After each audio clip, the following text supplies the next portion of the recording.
Hello, dear student. Welcome back once again to our lovely channel that is BioPlus with DN sir. Friend, last lecture second में आपने देखा कि cell के दो type कौन से होते हैं, that is prokaryotic cell and eukaryotic cell. देखो यहाँ पे, और आज जो लेक्चर हम पढ़ने जा रहे हैं लेक्चर थर्ड, जिसमें हम प्रोकैरियोटिक सेल का पोस्टमार्टम करने वाले हैं, मतलब टुकड़े टुकड़े कर देंगे, एक एक पॉइंट को डिटेलिंग में पढ़ेंगे। यस फ्रेंड्स, तो बने रहिए इस लेक्चर के एंड तक। और सबसे इंपॉर्टेंट बात फ्रेंड्स, कि ये जो लेक्चर है ये पूरा विदाउट मार्कर मैं आपको पढ़ाने वाला हूं। Without marker I am going to teach you the cell that is prokaryotic cell using my own created animations using PowerPoint presentation. So let's begin with this. देखो लास्ट टाइम हमने ये cell पढ़ी थी प्रोकैरियोटिक सेल और ये cell पढ़ी थी eukaryotic cell, और दोनों में बेसिक डिफरेंस क्या होता है। देखो यहाँ पे न्यूक्लियर मेम्ब्रेन अब्सेंट होती है और यहाँ पे न्यूक्लियर मेम्ब्रेन प्रेजेंट होती है। तो चलो इस टॉपिक में, मतलब इस लेक्चर में, इसको तो हम निकाल देते थे, चलो भाई उधर जाओ उधर जाओ उधर जाओ उधर जाओ उधर जाओ, यस। अब इसको लेंगे उधर, चलो उधर आ जाओ आप। और अब प्रोकैरियोटिक सेल में हम पढ़ने जाएंगे डिटेलिंग। चलो आगे जाएंगे नेक्स्ट। ये देखो प्रोकैरियोटिक सेल में कौन कौन होता है। तो प्रोकैरियोटिक सेल में सबसे इंपॉर्टेंट होता है bacteria, blue green अलगी, mycoplasma and PP yellow. Mycoplasma का ही एग्जांपल है पीपी येलो। और आप मेरे पीछे देख सकते हो कितनी बेहतरीन 3D में बैक्टीरियल सेल नजर आ रही है, नजर आ रही है कि नहीं। यस, देखो इसके अंदर, बाहर से अंदर हम जा सकते हैं, और वो जाएंगे इस वीडियो लेक्चर में। तो डियर फ्रेंड्स, जो 5 किंगडम होते हैं उसमें से पहला किंगडम है मोनेरा, और मोनेरा के जो सेल्स होते हैं, जो मेंबर्स होते हैं, वो तो बैक्टीरिया, और bacteria is the best example of prokaryotic cell. तो चलो प्रोकैरियोटिक सेल के बारे में डिटेल में जान लेते हैं। यस, चलो देखो यहाँ पे प्रोकैरियोटिक सेल में, चलो इधर आ जाओ थोड़ा सा। इसमें क्या क्या पढ़ने वाले हैं हम। बैक्टीरिया की सेल, उसके बाद ब्लू ग्रीन अलगी, माइकोप्लाज्मा, ये प्रोकैरियोटिक सेल के एग्जांपल है डियर फ्रेंड्स। मोनेरंस है, ये क्या है, मोनेरंस। उसके बाद देखो यहाँ पे, हाँ ये बहुत इंपॉर्टेंट पॉइंट है। यहाँ पे आप जो प्रोसेस दिखाई दे रही है आपको डियर फ्रेंड्स, ये है बाइनरी फ्यूजन, जिसमें क्या होता है, एक सेल से 2 सेल बनते हैं और वो सेल फिर से 2 सेल नए सेल बनाती है। तो बैक्टीरिया में असेक्सुअल रिप्रोडक्शन होता है, और ये रिप्रोडक्शन मोस्ट कॉमन होता है बाइनरी फ्यूजन, जिससे बैक्टीरिया 20 मिनट्स के अंदर एक बैक्टीरिया से 2 बैक्टीरिया बनाते हैं। एक बैक्टीरिया से 2 बैक्टीरिया बनाने में सिर्फ 20 मिनट्स लगते हैं डियर फ्रेंड्स। आपसे अगर नया इंडिविजुअल बनाना है तो बहुत साल लगते हैं, यस, लेकिन बैक्टीरिया से सिर्फ 20 मिनट्स। और यही प्लांट और एनिमल की अगर हम ग्रोथ देखते हैं फ्रेंड्स, तो वहां पे वो बहुत स्लो ग्रोथ होती है। तो बैक्टीरिया मल्टीप्लाई वेरी फास्टली और rapidly by binary fusion as compared to plants and animals, their growth is very fast. ये आपको ध्यान में रखना है, बहुत कम समय में वो बढ़ जाते हैं। उसके बाद फ्रेंड्स यहाँ पे देखो 4 अलग अलग शेप के बैक्टीरिया होते हैं। अगर आपके मन में सवाल होगा कि बैक्टीरिया के शेप कौन कौन से है, तो 4 अलग अलग शेप। यस, मोतीचूर का लड्डू खाया है आपने। यस, मोतीचूर के लड्डू में जो ग्रेन होते हैं ना, उस प्रकार का अगर बैक्टीरिया होता है तो उसे कोकस कहेंगे, कोका है। यस, अगर ये ऐसे रॉड शेप्ड होता है, कैप्सूल खाई ना आपने कभी, जब आप बीमार होते तो डॉक्टर टैबलेट देते हैं आपको, टैबलेट के साथ कुछ कैप्सूल्स होते हैं, तो कैप्सूल जैसे अगर शेप होता है तो उसे कहते हैं बैसिलस। अगर स्प्रिंग जैसा होता है तो उसे कहते हैं स्पिरिलम, और अगर कॉमा जैसे होता है तो उसे कहते हैं वाइब्रियो। देखो यहाँ पे पहला शेप रॉड लाइक बैसिलस, देखो यहाँ पे बहुत ही नन्ना मुन्ना बैक्टीरिया बैसिलस। दूसरा देखो यहाँ पे स्पेरिकल, ये देखो बूंदी का जो लड्डू होता है, उस लड्डू में जो ग्रेन होता है उस जैसा, आपने जो रोटी खा दो उस आकार का स्पेरिकल अगर होता है तो कोकस। तीसरा है कॉमा शेप, ये देखो कॉमा शेप, इसे कहते हैं वाइब्रियो। और अगर ये होता है स्प्रिंग जैसा स्पाइरल, थोड़ा सा ऐसा ही नहीं कि एकदम स्प्रिंग जैसा, तो उसे कहते हैं स्पिरिलम। क्या कहते हैं, स्पिरिलम। और ये स्पाइरोचीट है और ये स्पिरिलम है, राइट। चलो शेप फिर से एक बार मैं यहाँ पे बताना चाहूंगा आपको। पहला है कोकस, दूसरा है बैसिलस, तीसरा है स्पिरिलम, और ये हुआ विब्रियो और vibrio. Got it, the 4 basic shape of the bacteria. और डियर फ्रेंड्स, ये चलो आगे नेक्स्ट। नाउ ये बैक्टीरियल सेल जो है, इसके भीतर चले जाएंगे हम बाहर से। यस, देखो यहाँ पे वन बाय वन फ्रेंड्स, इसके इस सेल का अगर हम सेल एनवेलप देखते हैं, ये वाला पूरा कवरिंग जो होता है ये वाला, तो इसके basic cell envelope is made up of 3 different layers. Tri layer कहते हैं उसको, ट्राई लेयर। जो आउटर मोस्ट आपको नजर आ रहा है यहां पे ये वाला, दिस इज कॉल्ड ग्लाइकोकैलिक्स। क्या कहते हैं इसको? Glycocalyx. The outer most covering is glycocalyx. अगर वो ग्लाइकोकैलिक्स टफ होती है, रेसिड होती है, तो उसको कैप्सूल कहा जाता है। क्या कहा जाता है? कैप्सूल। और वो अगर स्मूथ और थीन होती है तो उसे कहा जाता है स्लाइम लेयर। क्या कहा जाता है? स्लाइम मोल्ड नहीं, क्या? Slime layer. देखो, आउटर मोस्ट कवरिंग है ग्लाइकोकैलिक्स, और ग्लाइकोकैलिक्स के 2 लेयर, मतलब 2 कंडीशन, मतलब 2 टाइप हो सकते हैं। कोई बैक्टीरिया में कैप्सूल जो रिजिड और हार्ड हो सकती है, थिक हो सकती है, और कोई बैक्टीरिया में, किस बैक्टीरिया में, थीन और smooth, that is slime layer हो सकती है आउटर मोस्ट कवरिंग। चलो, आउटर मोस्ट कवरिंग से जब हम इनर साइड में आते हैं तो वहां पे लगती है सेल वॉल, ये वाला पोर्शन, और उसके अंदर अगर हम आते हैं तो सबसे इनर मोस्ट जो लेयर होती है वो होती है सेल मेम्ब्रेन। क्या होती है? Cell membrane. और सेल मेम्ब्रेन के अंदर अगर आप गए तो आपको डुबकी लगानी पड़ेगी, क्योंकि वहां पे बहुत फ्लूइड मैट्रिक्स होता है जिसे कहते हैं साइटोप्लाज्म। क्या कहते हैं? साइटोप्लाज्म। देखो यहाँ पे थोड़ा सा इसको हम स्टडी करेंगे डिटेल में। देखो, cell wall surround the cell membrane. यहाँ पे सेल वॉल होती है सेल मेम्ब्रेन के बाहर, और यहीं पे इसी बैक्टीरिया का, इसी प्रोकैरियोटिक सेल का एक छोटा सा मेंबर है जिसका नाम है PPLO. PPLO, pleuropneumonia like organism, जिसके पास सेल वॉल नहीं होती। क्या नहीं होती? Cell wall is absent and it can survive in absence of oxygen. चलो आगे जाएंगे। अब यहां अंदर आने के बाद आपने डुबक से डुबकी लगाई तो आपको यहां दिखेगा फ्लूइड मैट्रिक्स, और इसी फ्लूइड मैट्रिक्स को हम कहेंगे साइटोप्लाज्म। क्या कहेंगे? साइटोप्लाज्म। सबसे इंपॉर्टेंट बात, उसके बाद यहां पे आपको सेल ऑर्गेनेल, जो मेम्ब्रेन बाउंड सेल ऑर्गेनेल होते हैं, वो प्रोकैरियोटिक सेल में नजर नहीं आएंगे फ्रेंड्स। और सबसे इंपॉर्टेंट बात, ये जो पोर्शन आपको दिख रहा है ये है इसका जेनेटिक मटेरियल, इसे कहते हैं क्रोमोसोमल डीएनए, और ये नेकेड होता है without nuclear membrane, that's why it is called naked DNA. क्या कहते हैं इसको? Naked DNA. हमने पहले ही पढ़ा कि प्रोकैरियोटिक सेल ही क्यों कहना है, क्योंकि उसके पास न्यूक्लियर मेम्ब्रेन एब्सेंट है। दूसरी बात, यहां पे ये हो गया क्रोमोसोमल डीएनए, लेकिन क्रोमोसोमल डीएनए के बावजूद भी यहां पे एक और एक्स्ट्रा डीएनए होता है जो डबल स्टैंडर्ड होता है, सर्कुलर होता है और सेल्फ रेप्लिकेटिंग होता है, उसे कहते हैं प्लाज्मिड। क्या कहते हैं फ्रेंड?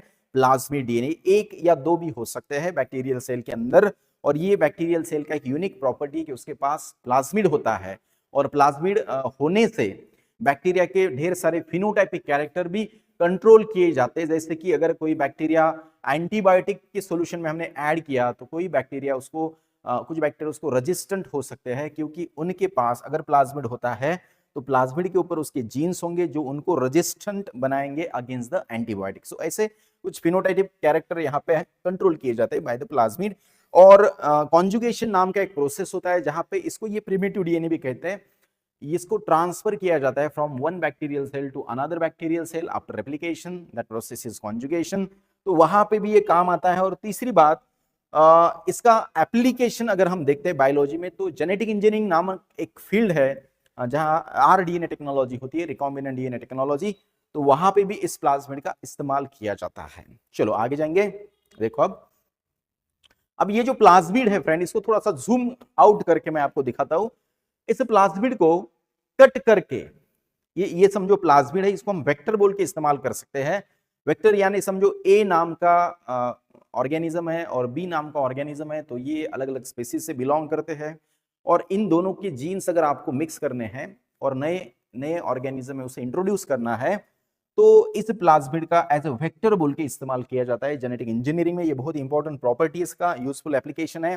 तो ये फॉरेन जीन होता है, इसको यहाँ पे लाइगेट किया जाता है बाय यूजिंग डीएनए लाइगेज, और ये बन गया रिकॉम्बिनेंट डीएनए, और इस डीएनए को फिर ट्रांसफर किया जाता है बैक्टीरियल सेल में। चलो यहाँ पे मैं ट्रांसफर कर देता हूँ बैक्टीरियल सेल में। अब बैक्टीरियल सेल में होगा क्या कि ये जीन एक्सप्रेस होगा और पर्टिकुलर कंपाउंड बनाएगा, प्रोडक्ट बनाएगा। तो बैक्टीरियल सेल 20 मिनट्स में रेप्लिकेट हो रही है तो ये जीन भी मल्टीप्लाई होगा और मल्टीपल प्रोडक्ट बनेंगे, और प्रोडक्ट बनेंगे तो वो हमारे काम आएंगे for the human welfare. 12th में आपको इसका एप्लीकेशन है बायोटेक्नोलॉजी में, वो हम डिटेल में पढ़ेंगे। अभी आपको याद रखना है कि जेनेटिक इंजीनियरिंग में जो आरडीएनए टेक्नोलॉजी है वहां पे ये बहुत काम आएगा। ठीक है, चलो आगे। नाउ अब सेल एनवेलप और उसका मॉडिफिकेशन हम देख रहे थे। देखो यहाँ पे एक बैक्टीरियल सेल मैंने यहाँ पे ली है, और चलो इसको हटाते हैं हम। हटाने के बाद यहाँ पे देखो आउटर मोस्ट जो कवरिंग है फ्रेंड्स, वो है ग्लाइकोकैलिक, जो मैंने अभी आपको बताया था। उसके बाद ये है सेल वॉल, और उसके अंदर ये है सेल मेम्ब्रेन। तो ये तीन मेम्ब्रेन जो होते हैं, तीन लेयर होते हैं, ये सेल एनवेलप बनाते हैं। और ग्लाइकोकैलिक्स में मैंने आपको दो बताए थे, एक कैप्सूल और दूसरा स्लाइम लेयर। चलो उसके अंदर ये देखो प्लाज्मिड बताया था। ये जो इनर इनफोल्डिंग होती है सेल मेम्ब्रेन की, इसको मीसोजोम कहा जाता है, आगे हम डिटेल करेंगे उसको। ये देखो क्रोमोसोमल डीएनए, और ये राइबोसोम्स जो होते हैं वो पॉलीराइबोसोम्स होते हैं, मतलब single mRNA plus multiple ribosome get attach and it forms the polyribosomes और पॉलीसोम्स। और कुछ non membranous structure reserve food के लिए होते हैं, जिसको हम इंक्लूजन बॉडीज भी कहते हैं। तो यहाँ पे देखो सेल मेम्ब्रेन, जो मेम्ब्रेन बाउंड सेल ऑर्गेनेल्स हैं, वो यहाँ पे एब्सेंट होते हैं डियर फ्रेंड, जो कि यूकैरियोटिक सेल में होते हैं, यहाँ पे लेकिन एब्सेंट है। ये देखो यहाँ पे, चलो इसको हम थोड़ा सा दूर करेंगे। अब सबसे इंपॉर्टेंट बात समझ में आ रही है बहुत? Yes, got it. चलो आगे जाएंगे। अब सबसे पहले एक साइंटिस्ट था फ्रेंड, जिनका नाम है हंस क्रिस्टन ग्राम। इन्होंने जब बैक्टीरिया को ऑब्जर्व किया under the dark field of microscope, या फिर थोड़ा सा डार्क फील्ड करके उसके अंदर देखा, तो सभी बैक्टीरिया एक ही जैसे दिख रहे थे। जैसे कि देखो चांदनी रात होती है ऐसे हो रही कि नहीं, तो ये स्टार लाइक ऐसे बैक्टीरिया चमक रहे थे स्लाइड के ऊपर। ये देखो कितना हसीन दिख रहा है यहाँ पे। यस, तो ऐसे ये जो स्टार लाइक स्ट्रक्चर दिख रहे हैं आपको, तो ऐसे उस स्लाइड के ऊपर बैक्टीरिया दिख रहे थे। तो इनको समझ में आया कि यार ये ऐसे एक जैसे कैसे दिख रहे हैं, इनमें भी डिफरेंस होना चाहिए, इनके भी टाइप्स होने चाहिए। तो इनके टाइप्स कैसे होंगे? तो उन्होंने क्या किया कि एक प्रोसीजर डेवलप की कि दो बैक्टीरिया, मतलब बैक्टीरिया के दो ग्रुप होते हैं अलग अलग, वो कैसे होते हैं, किस आधार पर होते हैं, उनका कहना था। उन्होंने कहा कि इनका जो सेल एनवेलप है, उसका जो कंपोजिशन है वो अलग अलग है, और ये कंपोजिशन अलग है, इसलिए इनके टाइप्स भी अलग अलग हो सकते हैं। उसको हम डिफरेंशिएट करेंगे, और उसके लिए उन्होंने एक स्टेनिंग टेक्निक प्रोसीजर डिस्कवर की, जिसका नाम है ग्राम स्टेनिंग। उनके नाम से ही है वो। देखो यहाँ पे सबसे पहले उसमें क्या करना होता है, कुछ ड्रॉप्स, ये देखो इस स्लाइड के ऊपर हमने सैंपल लिया बैक्टीरिया का, ये माइक्रोस्कोपिक व्यू है बैक्टीरिया का, और यहाँ लेने के बाद उसमें एक क्रिस्टल वायलेट नाम का प्राइमरी स्टेन हम ऐड करते हैं। क्रिस्टल वायलेट जो पेप्टिडोग्लाइकेन नामक एक सेल वॉल में कंपोजिशन होता है, उसके साथ कॉम्प्लेक्स बना लेता है। तो crystal violet is a primary stain. उसके बाद 1 मिनट तक, मतलब 60 सेकंड तक हम वो स्लाइड वैसे रख देते हैं। उसके बाद सेकेंड स्टेप में मॉर्डेंट, मॉर्डेंट मतलब वो कंपाउंड होता है, यहाँ पे हम ग्राम्स आयोडीन इस्तेमाल करते हैं। ये क्या करता है कि उस पर्टिकुलर प्राइमरी स्टेन का उस पेप्टिडोग्लाइकेन लेयर के साथ रिएक्शन करने में हेल्प करता है। कौन? मॉर्डेंट। यहाँ पे ग्राम्स आयोडीन हमने इस्तेमाल किया। उसके बाद तीसरा स्टेप आयोडीन फॉर 1 मिनट, मतलब 1 मिनट को हमने रख दिया। उसके बाद देखो तीसरी स्टेप डीकलराइजर। अब क्या करना है, स्लाइड को लेना है ऐसे, और वहां पे अल्कोहल के drop by drop alcohol add करना है एज ए डीकलराइजर, डीकलराइजिंग एजेंट। वहां पे हम एसीटोन का भी इस्तेमाल कर सकते हैं। अब इससे क्या होगा, इससे क्या होगा, जो बैक्टीरियल सेल के साथ, देखो अब एक बैक्टीरिया होगा जो उस स्टेन को रिटेन करेगा आफ्टर डीकलराइजेशन। अगर रिटेन करेगा मतलब वही का रहेगा, तो उसका कलर थोड़ा सा अलग होगा। और एक क्या करेगा, डीकलराइजेशन के बाद उसको छोड़ देगा, मतलब रिटेन नहीं करेगा, वहां पे अटैच नहीं रहेगा, कॉम्प्लेक्स नहीं बनाएगा। तो ऐसे दो ग्रुप यहाँ पे बैक्टीरिया के हमें मिलते हैं, और उसने नाम दिया ग्राम पॉजिटिव और ग्राम निगेटिव बैक्टीरिया। देखो तीसरी स्टेप क्या है, डायरेक्टली अल्कोहल वॉश किया हमने। देन फोर्थ स्टेप में काउंटर स्टेन ऐड किया हमने। अब यहाँ पे काउंटर स्टेन जो है वो है सैफरानिन, और सैफरानिन को ऐड करने के बाद यहाँ पे देखो इस प्रकार से दो बैक्टीरिया अलग अलग कलरेशन उनका आ गया। अब यहाँ पे आपको थोड़ा सा मैकेनिज्म समझना है, वो भी मैं बताऊंगा आपको। जो पर्पल या फिर वॉयलेट कलर के बैक्टीरिया होते हैं वो होते हैं ग्राम पॉजिटिव, और जो रेड या फिर पिंक कलर के बैक्टीरिया होते हैं वो होते हैं ग्राम निगेटिव।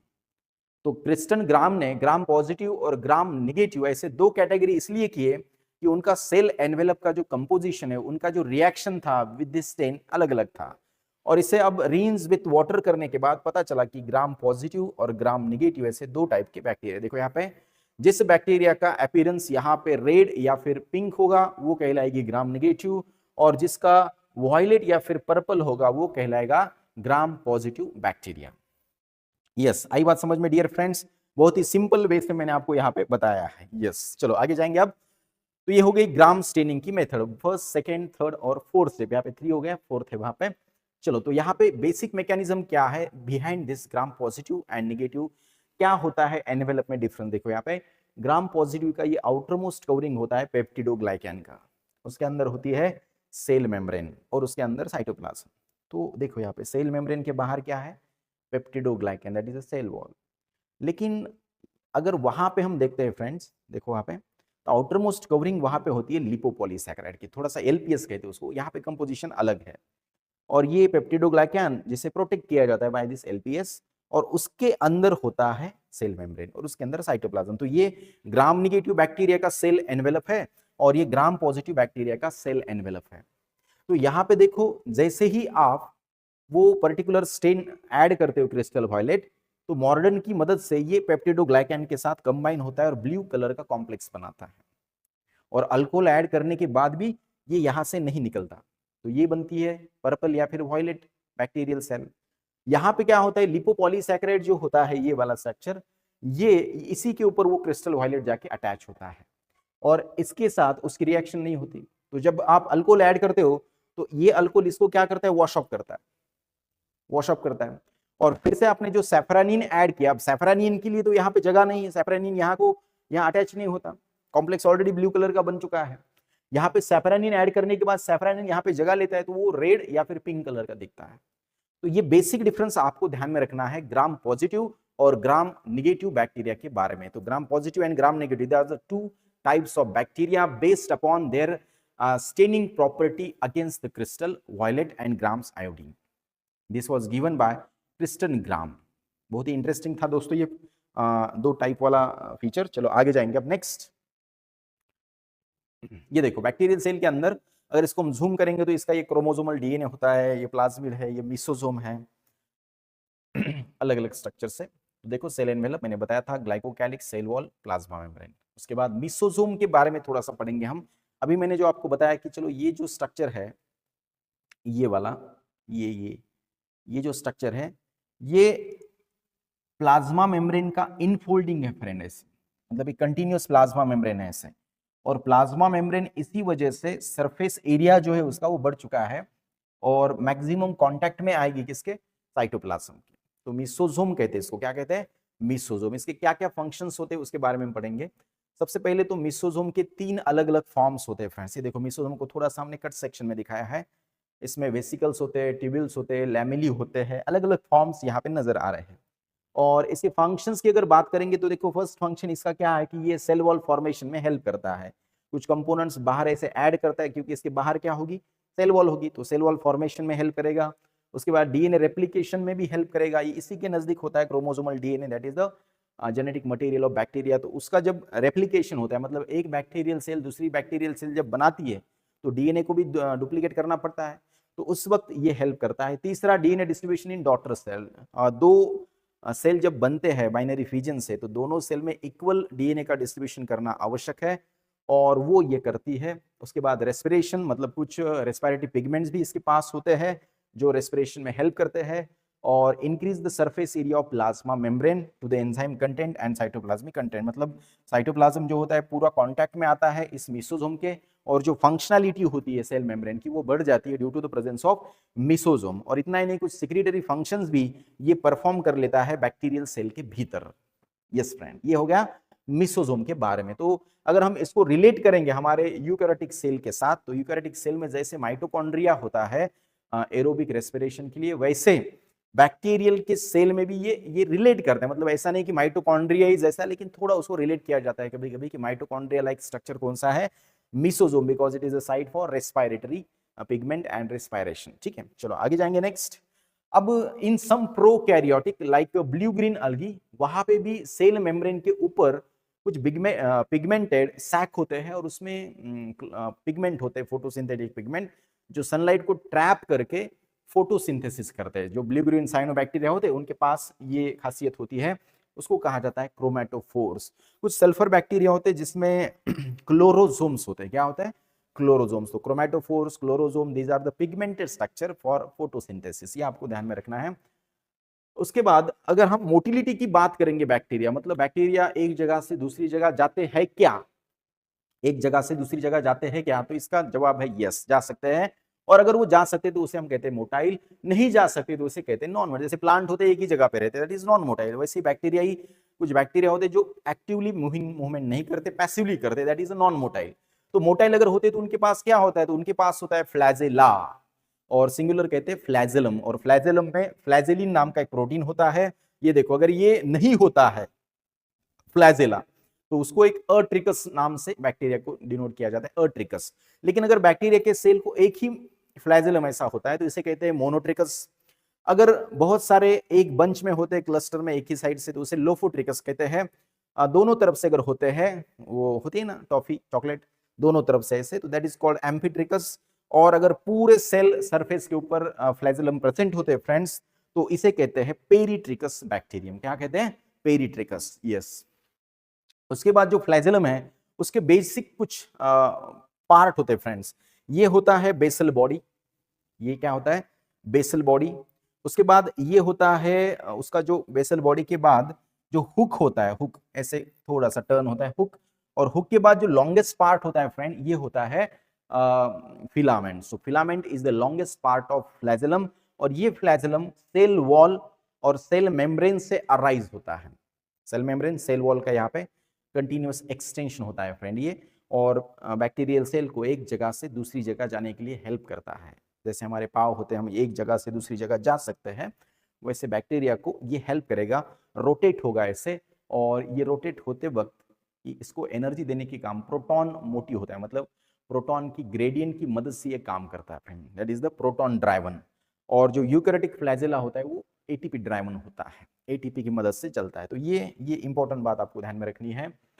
पिली, उसके बाद एक और एक्सटेंशन सेलुलर का, सेल सरफेस का, दैट इज द पिली। और पिली elongated tubular structure of the bacteria, and ये बनता है पिलीन नाम के प्रोटीन से।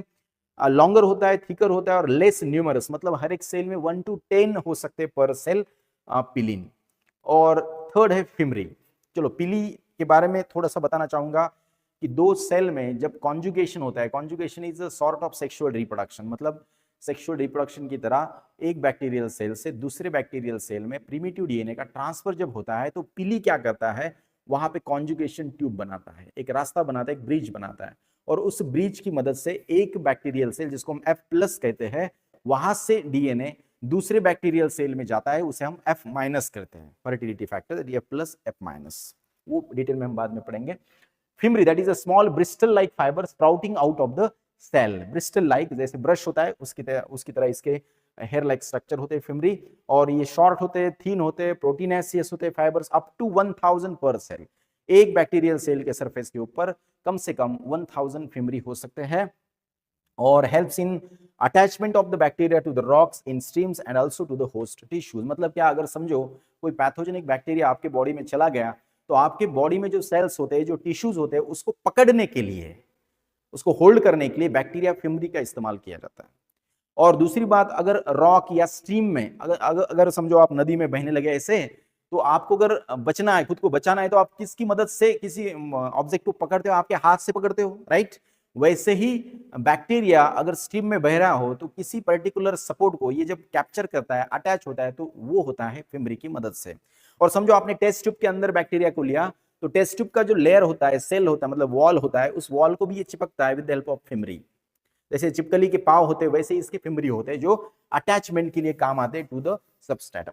तो ये बहुत इंपॉर्टेंट है। और इतना नहीं, जब सेल टू सेल कांटेक्ट होता है, रिकॉग्निशन होता है, तो उस वक्त भी ये काम करता है, यस, फिमरी।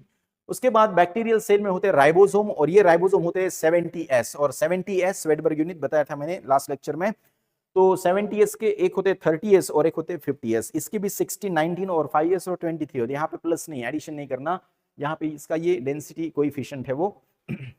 अब राइबोसोम एक एक सिंगल ऐसे नहीं होता, यहाँ पे मल्टीपल राइबोसोम एमआरएनए के साथ बाइंड होते हैं, तो दैट इज पॉलीराइबोसोम और पॉलीसोम्स। So a complex of an mRNA molecule and 2 or more ribosome that act to translate mRNA, उसको कहते हैं पॉलीराइबोसोम। ये देखो, ये बैक्टीरियल सेल और इसके अंदर ये मल्टीपल राइबोसोम विद mRNA, इसको कहते हैं पॉलीराइबोसोम। ये यूकैरियोटिक सेल में नहीं देखने को मिलता, ये हमें देखने को मिलता है प्रोकैरियोटिक सेल में, और ये इसका बेसिक फीचर है प्रोकैरियोटिक सेल का। उसके बाद देखो, हमारे बॉडी में जब भी एडवर्स कंडीशन आती है तो हमारे बॉडी में लीवर है, और लीवर ग्लाइकोजन नामक शुगर को, पॉलीसैकेराइड को, स्टोरेज पॉलीसैकेराइड को स्टोर करता है। और जब भी आपको फास्ट होता है या फिर एडवर्स कंडीशन आपकी लाइफ में आती है, तो ये ग्लाइकोजन आपको एनर्जी प्रोवाइड करने का काम करता है बाय ब्रेक डाउन इट। तो वैसे ही बैक्टीरियल सेल के लाइफ में जब एडवर्स सिचुएशन आती है, तो उनके सेल में भी, सेल के अंदर भी कुछ स्टोरेज फूड होते हैं जो इंक्लूजन बॉडी में होते हैं, जो नॉन मेम्ब्रेनस होते हैं। So reserve food stored freely in the cytoplasm, not bounded by any membrane system. So example इसके phosphate granules, cyanophycin granules and glycogen granules। तो ये कुछ रिजर्व फूड होते हैं बैक्टीरिया के, जिसे हम कहते हैं इंक्लूजन बॉडीज, और ये डायरेक्टली प्रेजेंट होते हैं साइटोप्लाज्म में विदाउट मेम्ब्रेन। उसके बाद फ्रेंड्स, अगर हम बात करेंगे लास्ट पॉइंट की, दैट इज गैस वैक्यूल्स, तो कुछ बैक्टीरियल सेल के अंदर गैस वैक्यूल्स प्रेजेंट होते हैं। वो जब समंदर के पानी में होते हैं या फिर नॉर्मल वाटर में होते हैं, तो गैस वैक्यूल में जब गैस भरी जाती है तो वो सरफेस पे आएंगे डे टाइम में, और सनलाइट को ट्रैप करके फूड बनाएंगे। कुछ ब्लू ग्रीन अलगी होते हैं, उसमें ये प्रेजेंट होता है, found in blue green purple and green photosynthetic bacteria. और इसका मेन फंक्शन होता है बायोन्सी। बायोन फोर्स पता है ना, फिजिक्स में होता है कि आपको उसके ऊपर तैरने के लिए हेल्प करता है। ऐसे देखो, यहाँ पे फुटबॉल का एग्जांपल में, ये समझो पानी है, तो इस पानी के ऊपर देखो फुटबॉल ऐसे तैरता है ना, तो वैसे अब ये क्यों तैर रहा है, क्योंकि इसके पास क्या है, अंदर हवा भरी है। वैसे गैस वैक्यूल में जैसी हवा भरी जाती है, तो बैक्टीरिया सरफेस में आकर सनलाइट को ट्रैप करके फोटोसिंथेसिस करने की कोशिश करता है, फूड बनाता है ड्यूरिंग द डे टाइम। देखो कितना बेहतरीन यहाँ पे दिख रहा है। तो फ्रेंड्स, ये था डिटेल प्रोकैरियोटिक सेल। जो थर्ड लेक्चर है हमारा, cell the unit of life. और आज देखो, विदाउट यूजिंग द मार्कर मैंने पूरा प्रोकैरियोटिक सेल आपको पढ़ाया है। ठीक है, तो मिलेंगे लेक्चर 4 में, जहां पे हम इंट्रोडक्शन करेंगे यूकैरियोटिक सेल का और पढ़ेंगे सेल मेम्ब्रेन इन डिटेल और सेल मेम्ब्रेन के फंक्शन। तो बने रहिए हमारे साथ, और ये वीडियो आपके दोस्तों के साथ शेयर करो, चैनल को सब्सक्राइब करो और नॉलेज गेन करो friends. Thank you so much friends. मैं आशा करता हूं कि आपको इस प्रोकैरियोटिक सेल का डिटेलिंग हो चुका है। फिर से आपको रिवाइंड करके स्पीड बढ़ाकर नोट्स बनाकर आप इसे देख सकते हो फ्रेंड्स। यस, तो प्रोकैरियोटिक सेल में हमने क्या क्या पढ़ा। सबसे पहले कि प्रोकैरियोटिक सेल कौन कौन से होते हैं, bacteria, blue green अलगी, mycoplasma, PPLO. उसके बाद हाउ प्रोकैरियोटिक सेल के 4 अलग अलग फॉर्म्स होते हैं, कोकस, बैसिलस, उसके बाद वाइब्रियो, स्पिरिलम। उसके बाद बैक्टीरियल सेल के अंदर जो लेयर होता है, सेल एनवेलप होता है, वो 3 अलग अलग लेयर से बना होता है, ग्लाइकोकैलिक्स, सेल वॉल और सेल मेम्ब्रेन। ग्लाइकोकैलिक्स में 2 होते हैं, एक आउटर दैट इज कैप्सूल और स्लाइम लेयर। उसके बाद ग्राम ने बताया कि 2 टाइप के बैक्टीरिया होते हैं on the basis of cellular envelope reaction to the gram stain, that is gram positive, gram negative. Gram positive होते हैं पर्पल वायलेट कलर के, और ग्राम नेगेटिव होते हैं रेड और पिंक कलर के। उसके बाद हमने पढ़ा कि जो सेल के अंदर होता है दैट इज साइटोप्लाज्म, उस साइटोप्लाज्म में क्रोमोसोमल डीएनए होता है, उसे हम नेकेड डीएनए कहते हैं। उसके बावजूद और एक डीएनए होता है प्लाज्मिड, जो कि double standard circular self replicating होता है। वो बैक्टीरिया को कुछ फिनोटाइपिक कैरेक्टर कॉन्फर करता है, और वो जेनेटिक इंजीनियरिंग में जो आरडीएनए टेक्नोलॉजी होती है वहाँ पे भी काम आता है फ्रेंड्स।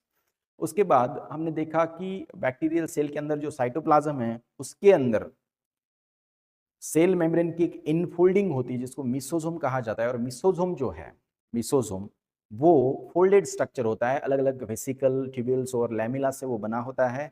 और वो DNA replication, DNA distribution in daughter cell, cell wall formation, उसके बाद रेस्पिरेशन, सिक्रीशन, ऐसे अलग अलग फंक्शंस वो परफॉर्म करता है। और सेल मेम्ब्रेन का सरफेस एरिया भी बढ़ाता है टू द साइटोप्लाज्मिक कंटेंट। उसके बाद हमने पढ़ा कि सेल के अंदर और क्या होता है, और होते हैं राइबोसोम, जो पॉलीराइबोसोम के फॉर्म में होते हैं। Ribosome, multiple ribosome plus mRNA. और जो एक्स्ट्रा सेलुलर स्ट्रक्चर है उसमें अगर बैक्टीरिया मोटाइल होता है तो फ्लैजेला उसके पास है, एक ही होता है तो मोनोट्रिकस, दो होते हैं दोनों साइड से तो उसे कहते हैं हम एम्फीट्रिकस, एक ही साइड से अगर बंच होता है तो लोफोट्रिकस, और पूरे सेल मेम्ब्रेन के ऊपर होता है तो उसे कहते हैं पेरिट्रिकस। कुछ बैक्टीरिया नॉन मोटाइल भी हो सकते हैं। उसके बाद हमने पढ़ा फ्रेंड्स की बैक्टीरियल सेल मतलब प्रोकैरियोटिक सेल जो होती है उसमें जो इंक्लूजन बॉडीज होते हैं वो नॉन मेम्ब्रेनस होते हैं रिजर्व फूड के, जिसमें अलग अलग रिजर्व फूड प्रेजेंट होते हैं जो एडवर्स कंडीशन में बैक्टीरिया इस्तेमाल करता है। और फाइनली गैस वैक्यूल के बारे में हमने पढ़ा, फिमरी पिली के बारे में हमने पढ़ा। फिमरी पिली और फ्लैजेला का अगर हम कंपैरिजन करेंगे तो सबसे लॉन्गेस्ट होते हैं फ्लैजेलम, नंबर 2 पे पिली और नंबर 3 पे फिमरी। फिमरी शॉर्ट होते हैं, न्यूमेरस होते हैं, लेकिन पिली मॉडरेट होते हैं, राइट। तो इतने सारे पॉइंट्स प्रोकैरियोटिक सेल के बारे में हमने पढ़े विदाउट यूजिंग मार्कर, ये इंपॉर्टेंट बात है। तो ये एनिमेशन मैं आशा करता हूँ कि आपको मदद होगी इसकी, तो कमेंट करके बताओ ये लेक्चर कैसे लगा। Thank you so much friend, thank you.